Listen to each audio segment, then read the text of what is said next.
na hora de viajar pelos 5 continentes na Rádio Observador. Já sabe que é por aqui que analisamos a geopolítica internacional todas as semanas e sempre com o historiador Bruno Cardoso Reis. Bruno, bem-vindo mais uma semana, mais uma vez, como estás?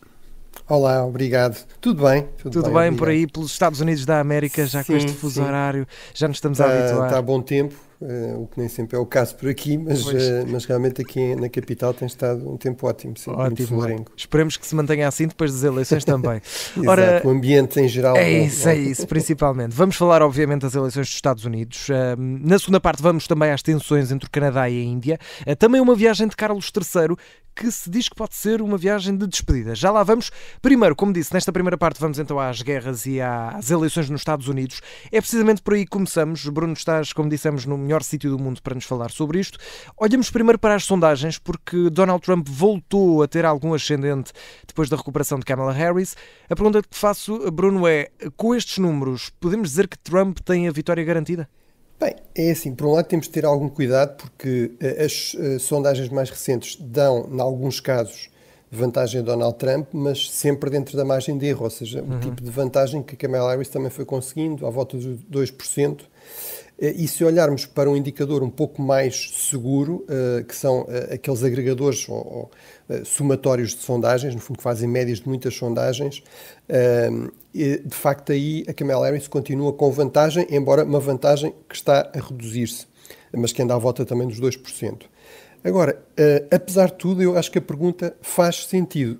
Não a ideia de uma vitória garantida, ou seja, acho que com estes números a única resposta séria que se pode dar é: ninguém tem vitória garantida, portanto não sabemos, até porque as sondagens têm margens de erro por alguma razão, mas apesar de tudo eu diria que estes números e o contexto geral tende a favorecer um pouco mais Donald Trump e, portanto, à partida, ser ele o vencedor será o mais expectável.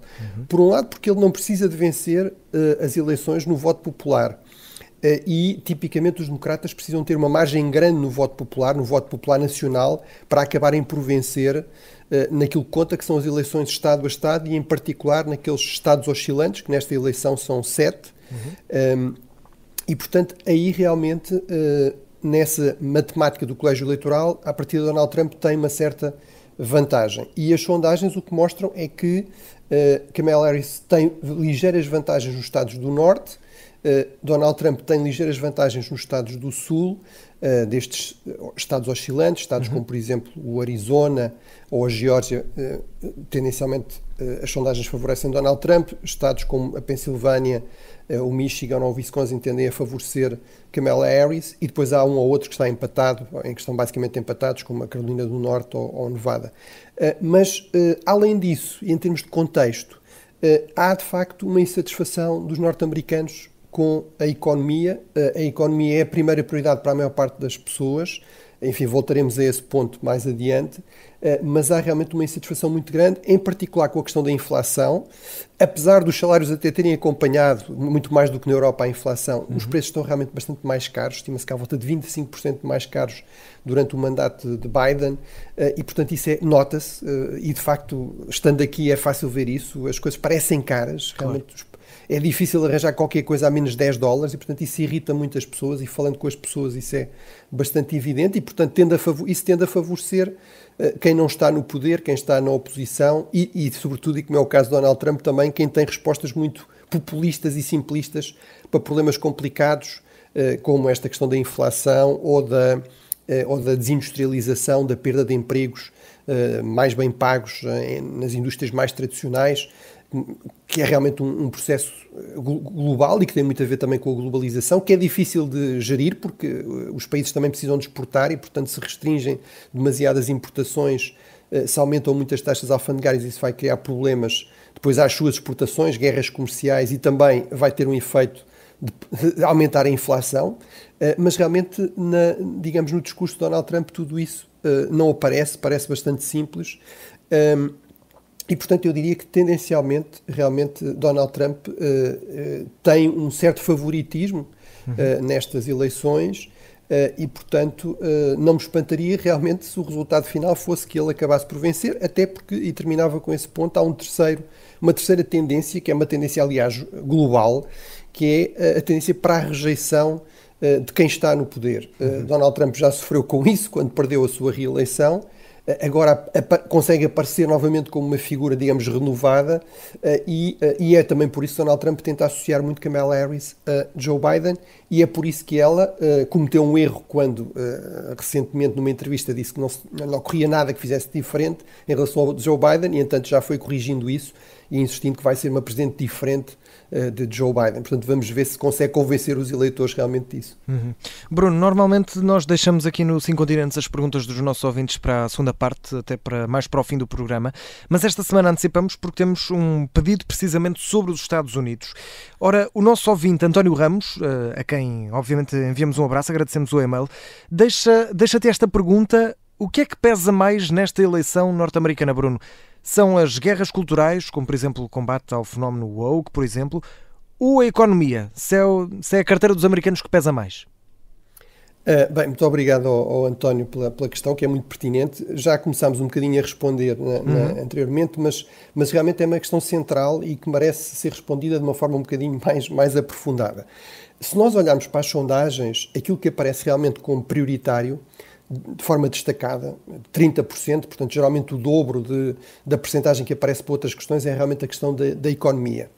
E em particular, e somos um bocadinho mais fundo, esta questão da inflação. E uma outra questão ainda, que nós também percebemos muito quando estamos aqui nos Estados Unidos, eu acho que já me foram oferecidos para aí 4 ou 5 cartões de crédito, praticamente em qualquer compra se oferece um cartão de crédito, e realmente os americanos recorrem muito ao crédito para o consumo. Esse crédito tem taxas sempre muito elevadas, e que se tornam ainda mais elevadas também neste contexto, ou seja, com a subida das taxas de juros. Nós sofremos disso também na Europa, claro. Os dois fenómenos, aliás, mas, por exemplo, em Portugal, isso pesa muito, sobretudo na questão da habitação, que é onde estão muito concentrados os empréstimos dos portugueses, mas nos Estados Unidos é uma questão muito mais ampla ainda, e, portanto, depois surgem questões como, por exemplo, as migrações. As migrações têm certamente também uma dimensão cultural e identitária. Portanto, o que é que queremos aqui dizer com cultural?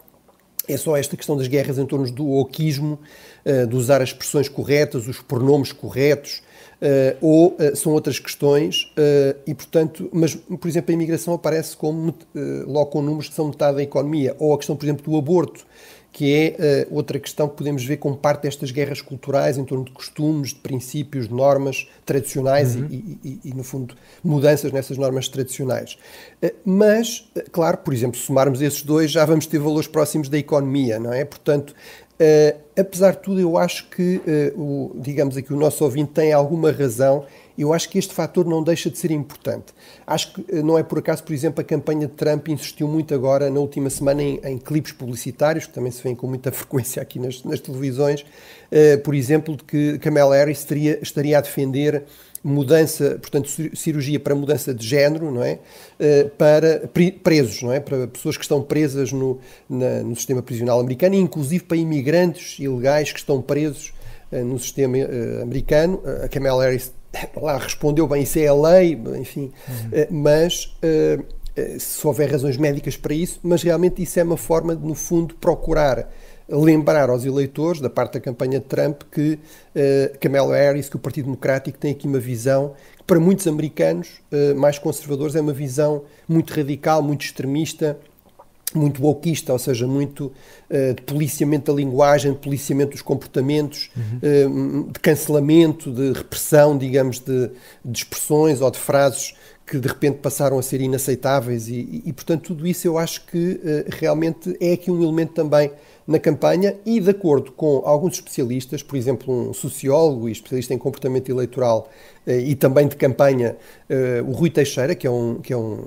norte-americano de origem portuguesa, que tem décadas de experiência em campanhas do Partido Democrático. Por exemplo, uma das questões que o preocupa, ele publicou um livro recente que nós já aqui recomendámos, Where Have All the Democrats Gone? Para onde é que foram os eleitores tradicionais democratas?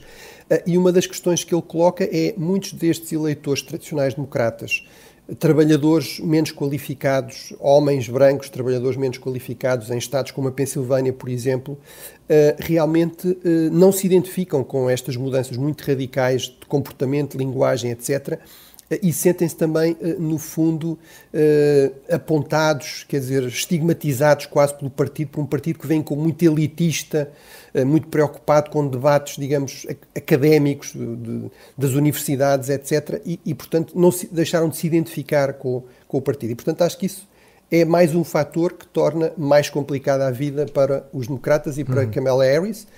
Apesar de tudo, volto a sublinhar, a eleição continua a ser bastante competitiva, muito renhida, portanto não há aqui vencedores garantidos à partida, mas certamente que este fator também pesará alguma coisa.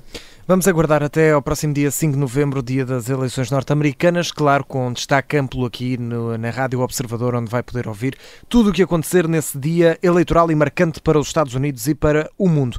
Bruno, vamos até à Ucrânia. Esta semana tivemos Volodymyr Zelensky a apresentar aquilo que chamou de plano de vitória. O presidente ucraniano afirma que, se este plano for posto em prática, a guerra acaba no próximo ano. Para mim é muito importante partilhar o nosso plano de vitória com todos os líderes que nos ajudaram. O nosso plano é fortalecer a Ucrânia para ser forte e estar pronta para tudo. E é ótimo, na minha opinião, que este plano não dependa da vontade da Rússia, mas apenas da vontade dos nossos parceiros. Eu acho que isto cria uma oportunidade para que este plano se torne real. Precisamos de dinheiro e, parcialmente virá de bens russos congelados, vamos precisar dele para a produção de inverno. A decisão política sobre os 35 mil milhões depende agora apenas da união dos líderes europeus.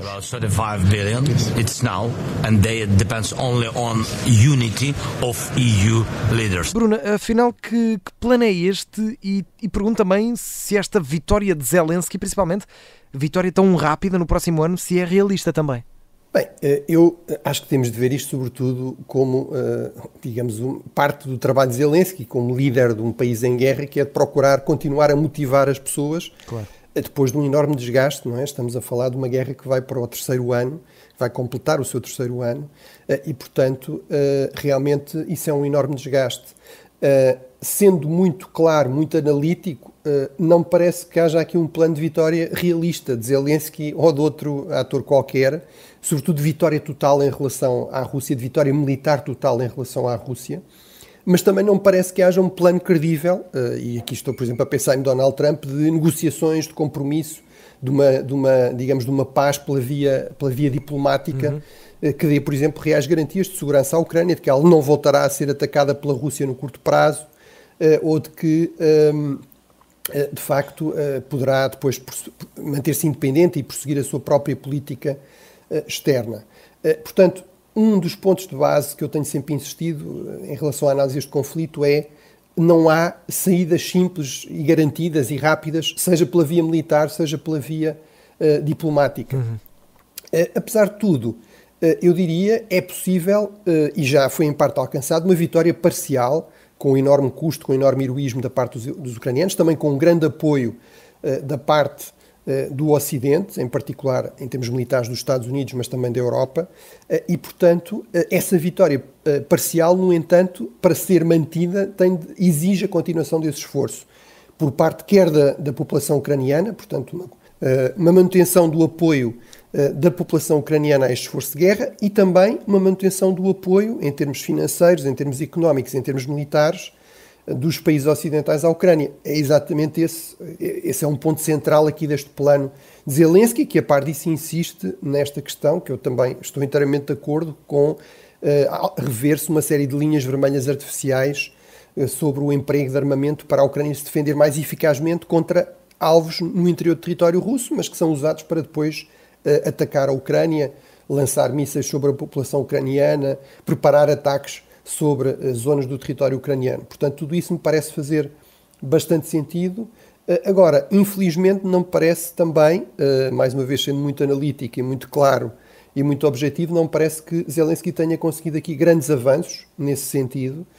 Enfim, conseguiu o anúncio de mais apoios, por exemplo, dos Estados Unidos, quase 500 milhões de dólares mais, mas a verdade é que, e sobretudo, este é o ponto crucial, há aqui um elefante na sala, que é uma das razões pelas quais não houve grande avanço nem grande compromisso a este nível, foi porque está toda a gente à espera das eleições norte-americanas, não é? E, portanto, os Estados Unidos não são aqui o único apoio relevante à Ucrânia, Já vimos aqui esses números. A Europa, neste momento, até apoia mais, em termos do agregado, do somatório, todo o tipo de apoios, do que os Estados Unidos, mas o apoio americano é realmente insubstituível, sobretudo ao nível militar e eu diria mesmo também ao nível diplomático global.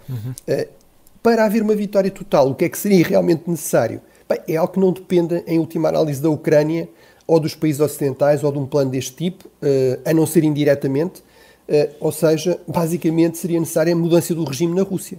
Isso às vezes já foi dito até explicitamente por Zelensky, mas de facto isso não depende, em última análise, dos ucranianos ou dos europeus, depende dos russos, em particular das elites russas que têm enormes interesses investidos neste regime, inclusive interesses corruptos e criminosos, portanto dificilmente vão ter grande entusiasmo por uma mudança de regime e portanto desse ponto de vista é algo que escapa ao controle da Ucrânia, embora seja verdade, quanto mais tempo o conflito se mantiver, quanto mais esta pressão militar continuar a existir sem grandes resultados para o lado russo, maior será a probabilidade, enfim, de que essa eventual mudança de regime possa existir, mas de facto isso é algo que é impossível de prever ou de antecipar, ou até enfim, de haver aqui uma intervenção direta eficaz de fora para que isso aconteça.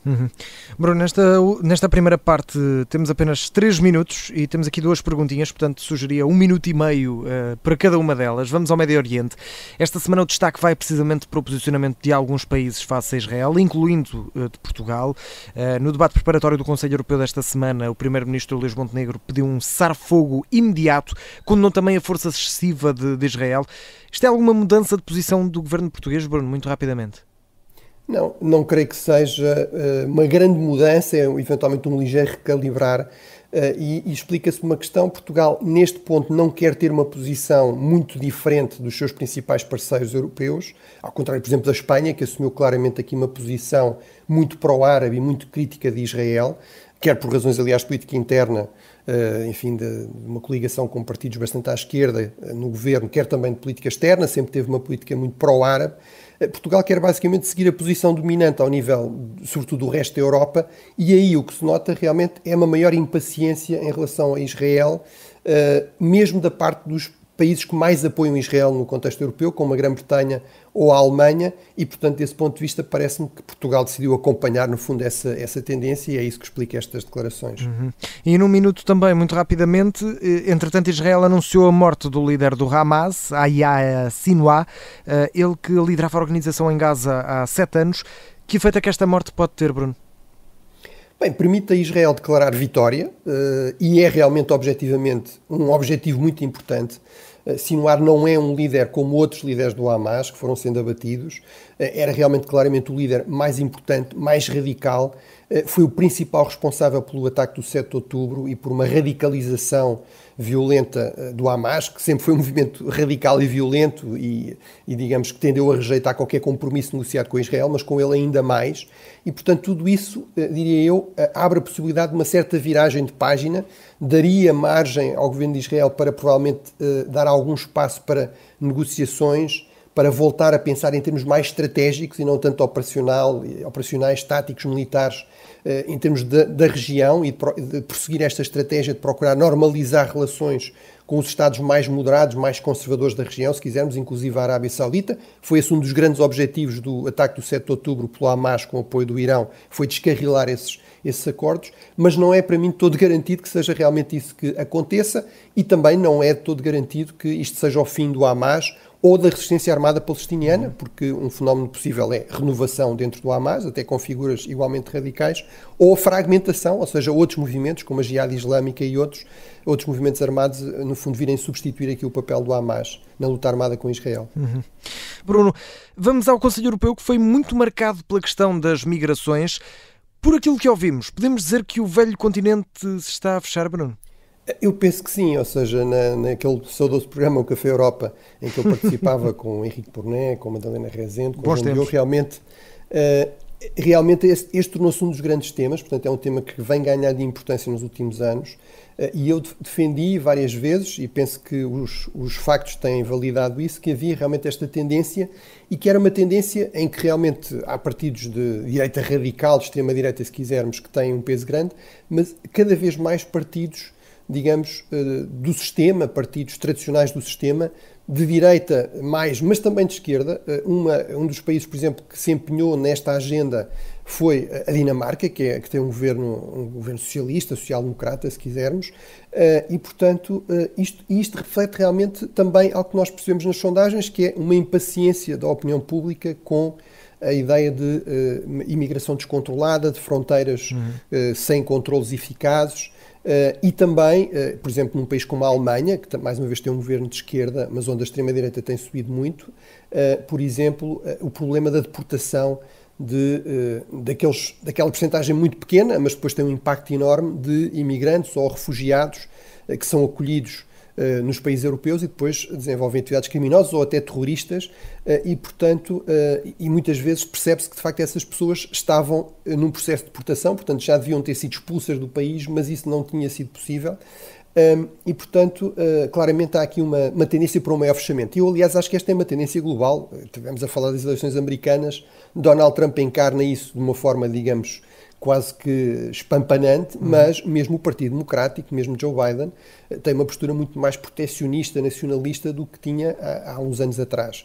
Portanto, é realmente uma tendência global, é também uma tendência forte na Europa. A par disso, um outro dado que foi aqui destacado foi o maior protagonismo de países que não são a França e a Alemanha, portanto, o eixo Paris-Berlim está enfraquecido, os líderes respectivos estão politicamente enfraquecidos e, portanto, países como, por exemplo, a Polónia assumiram aqui um protagonismo maior. Isso também é um dado interessante. Para terminar, eu diria, apesar de tudo, é fundamental recordar aqui alguns pontos cruciais, que é verdade que, historicamente, quando temos imigração muito significativa, percentagens que andam à volta dos 10% ou mais, o que acontece em alguns países europeus, o que significa nas zonas onde essa imigração se concentra, muitas vezes nas grandes cidades, percentagens muito acima disso, tipicamente há uma reação nativista, se quisermos, uma reação da população, digamos, desses países a esta percepção de que há zonas do país em que já não se sentem em casa, mas também é verdade que, em termos económicos, a imigração é extremamente importante, é fundamental para o dinamismo da economia, é fundamental para termos uma população ativa num contexto de envelhecimento muito acelerado da população europeia e, portanto, por razões pragmáticas de interesse próprio, realmente a Europa tem de encontrar aqui uma política de imigração que seja viável, que tenha apoio público, da opinião pública, mas também não feche completamente as portas, porque isso teria consequências económicas negativas. Basta olhar, por exemplo, ao caso do Japão, que já falámos também aqui algumas vezes, onde não há problemas de populismo identitário, mas onde há décadas que há problemas muito sérios de estagnação económica, e uma das razões que é frequentemente apontada pelos especialistas é uma política muito restritiva para a migração. E a questão digamos, da deportação não é por acaso que é uma questão complicada, é porque isso implica ter acordos com os países de origem e, em muitos casos, isso é muito difícil. Os países de origem não estão interessados em trazer de volta pessoas que emigraram para regiões mais ricas e de onde, aliás, podem depois enviar remessas, como faziam os imigrantes portugueses com um peso enorme no passado na economia portuguesa, ou, noutros casos, por razões até de corte de relações. Por exemplo, a questão da Síria é um exemplo disso. Não há relações com o regime de Assad e, portanto, essa é uma questão prática bastante complicada de resolver, independentemente dos comunicados e das decisões e das resoluções no Conselho Europeu. Bruno, pegamos então nas malas e bagagens, vamos até a África. Tivemos uma cimeira tripartida pelo Egito, Eritreia, também Somália, que afirmou não ser contra a Etiópia. Qual é que é o histórico de relações nesta região do Corno de África? Bem, é uma cimeira que teve lugar na capital da Eritreia e, portanto, que tipicamente não é, digamos assim, um grande centro diplomático, a Asmara, que reuniu realmente o presidente Sisi do Egito, o presidente Isaías Afwerki da Eritreia e o presidente do governo internacionalmente reconhecido da Somália, o Sheikh Mahmoud.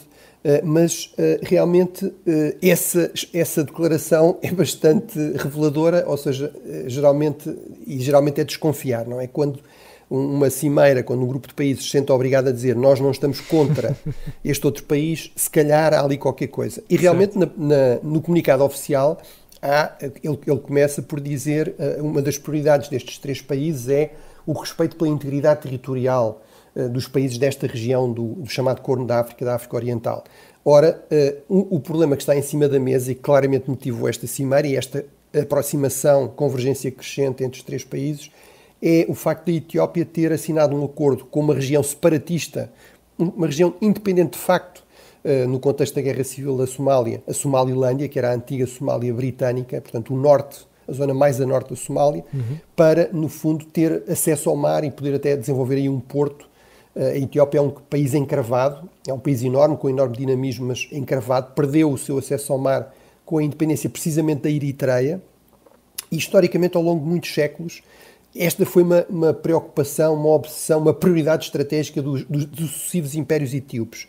Podemos recuar ao século XIV, ao século XV, ao século XVI, por exemplo, quando os portugueses estavam a chegar a esta região, que vão ajudar, aliás, o Império Etíope. Uma das grandes preocupações, até para garantir mais facilmente o acesso à ajuda portuguesa, à ajuda militar portuguesa do Império Etíope nessa altura, era precisamente tentar voltar a ter portos ou no Índico ou no Mar Vermelho. O grande Império Etíope do século XIX, do século XX, nomeadamente com Haile Selassie, a grande prioridade que ele tem depois da Segunda Guerra Mundial, de vencer a Segunda Guerra Mundial com a ajuda dos aliados contra os italianos, é precisamente anexar a Eritreia para ter esse tal acesso ao mar. Mas, portanto, voltou a perder isso e essa voltou a ser uma questão. Porquê é que aparece aqui o Egito? Bem, é um grande poder regional nesta região e tem uma outra questão com a Etiópia, que é a questão do Nilo. O Nilo, basicamente, nasce, 85% da água do Nilo vem dos planaltos da Etiópia, do chamado Nilo Azul. Ora, a Etiópia está a construir uma enorme barragem, chamada barragem da Renascença Etíope, precisamente nesse Nilo Azul, e o Egito tem, desde essa altura, portanto, na última década, tem havido tensões crescentes, porque o Egito tem uma enorme preocupação de que a Etiópia, de facto, restrinja muito a quantidade de água que vai até ao Egito, e como sabemos também há milhares de anos que o Egito é basicamente a fonte que alimenta a civilização egípcia, não é? E, portanto, isto explica aqui esta convergência entre estes 3 países. Infelizmente, aquilo que podemos concluir daqui é que há uma tendência séria para o intensificar das tensões, dos conflitos nesta região. Não falámos sequer do Sudão, mas, por exemplo, na Guerra Civil no Sudão, estes países também estão a apoiar lados diferentes. O Egito, o lado das Forças Armadas, a Etiópia, por exemplo, o lado destas forças de apoio rápido, das forças rebeldes, se quisermos. E, portanto, há realmente uma tendência muito séria para conflitos renovados e intensificados entre diferentes países e entre diferentes grupos armados nesta região do Corno da África ou da África Oriental. Bruno, vamos viajar então até à Ásia-Pacífico. Tivemos a 23ª Cimeira dos Chefes do Governo da Organização para a Cooperação de Xangai. Qual é que é a importância desta organização e também desta Cimeira, Bruno? Bem, é uma organização que é criada em 2001 com esta designação. Inicialmente é formada, portanto, a sua antecessora, os chamados 5 de Xangai, é formada logo em 95 pela Rússia e pela China, basicamente para lidarem junto a estes países, com os países da Ásia Central, da antiga Ásia Central russa e soviética, que se tinham tornado independentes, e, portanto, é, no fundo, uma forma de lidar com aqui um certo risco de um vazio de poder nesta região da Ásia Central, que era muito importante para a segurança quer da China, quer da Rússia, até por causa também do receio de movimentos islamistas radicais, jihadistas, etc., da proximidade ao Afeganistão. Mas, entretanto, e sobretudo por causa da China e ao serviço da agenda chinesa, foi-se alargando muito significativamente. Atualmente já tem 10 Estados-membros. Os últimos países a aderir significativamente foram o Irão em 2023 e a Bielorrússia em 2024. É já a maior organização regional em termos de população e de área. Em termos de população tem quase 50% da população do mundo, à volta de 40%. Isto explica-se, nomeadamente, porque junta alguns dos países mais populosos, inclusive os 2 mais populosos do mundo, a Índia e a China. Agora, há aqui uma questão que, como eu referi, está cada vez mais ao serviço de uma agenda chinesa. Aliás, a China vai assumir agora a presidência rotativa e já apresentou a sua agenda. O primeiro ponto é exatamente um esforço para uma maior convergência estratégica entre os Estados-membros. E para terminar, 2 pontos. O primeiro é, isto cria crescente resistência da parte da Índia, que é um Estado-membro, continua a participar, mas tem sinalizado um desinvestimento na organização. Isto ficou claro também pelo facto da cimeira ser em Islamabad, ou seja, na capital do Paquistão. A China tem relações, a Índia tem relações muito tensas com o Paquistão, como sabemos. Desde 2015 que nenhum dirigente indiano, nenhum responsável indiano visitava o Paquistão. Desta vez visitou, mas foi não o chefe do governo, não Modi, mas o ministro dos Negócios Estrangeiros. E, portanto, isto é uma forma diplomática de sinalizar esta crescente reserva em relação à Organização de Cooperação de Xangai por parte da Índia, precisamente porque a vê como um instrumento do poder chinês, e a Índia, obviamente, preocupa-se muito com este crescente poder da China, ambições expansionistas, inclusive em termos territoriais, na zona dos Himalaias. Já agora, e para terminar, eu diria, isto mostra como é bastante questionável todo aquele discurso sobre os riscos do alargamento da NATO. Isso é que explica que a Rússia esteja tão preocupada com a sua segurança. Bem, então o alargamento da Organização de Cooperação de Xangai, que eu saiba, a NATO ainda não se alargou para a Ásia. A Organização de Cooperação de Xangai já chegou às fronteiras da NATO e da União Europeia com esta adesão da Bielorrússia. Portanto, claramente o que temos aqui é um bloco, uma tendência, uma confirmação desta tendência para a constituição de blocos securitários, económicos, também político-militares, e, no caso da Organização de Cooperação de Xangai, um bloco que é, sobretudo, um agrupar, um somar de autocracias, de regimes autocráticos, muito hostis ao Ocidente e cada vez mais dependentes, alinhados com uma agenda chinesa, com a exceção da Índia. Bruno, temos 6 minutos até ao final. Vamos dar um saltinho até à Austrália. Temos a decorrer neste momento a visita de Carlos III de Inglaterra ao país. É uma visita que está a passar principalmente, não vou dizer como foco principal, mas podemos dizer talvez assim, o facto de estar a ser apelidada de uma visita de despedida. É verdade que o rei britânico tem um cancro, mas, Bruno, aqui esta razão é mais política, não é? Esta questão de despedida não é tanto pela doença de Carlos, mas sim por motivos mais políticos. Sim, ou seja, é no fundo o mote de uma campanha dos republicanos australianos, que aliás enviaram uma carta ao monarca britânico, precisamente a apelar no fundo ao fim da monarquia. Claro que Carlos III e enfim, a sua equipa responderam de uma forma muito correta, como corresponde a um monarca constitucional, dizendo que cabe aos australianos decidir isso. E portanto eu diria, é um slogan se calhar um bocadinho infeliz precisamente pela razão que referiste, ou seja, quase que parece que se estava aqui a despedir porque se espera que o monarca britânico venha a falecer no curto prazo por causa da sua doença. Ele realmente teve de interromper o tratamento para fazer esta visita. Foi por causa também do cancro, certamente, que a visita não ocorreu mais cedo, já passaram 3 anos, e este é o primeiro reino dos tais 14 reinos, para além da Grã-Bretanha, de que Carlos III é o chefe de Estado. Países como o Canadá, como a Nova Zelândia, é o primeiro que Carlos visita. Claramente a Austrália é dos mais importantes, a par destes que eu referi, em termos de população, de dimensão da economia, etc.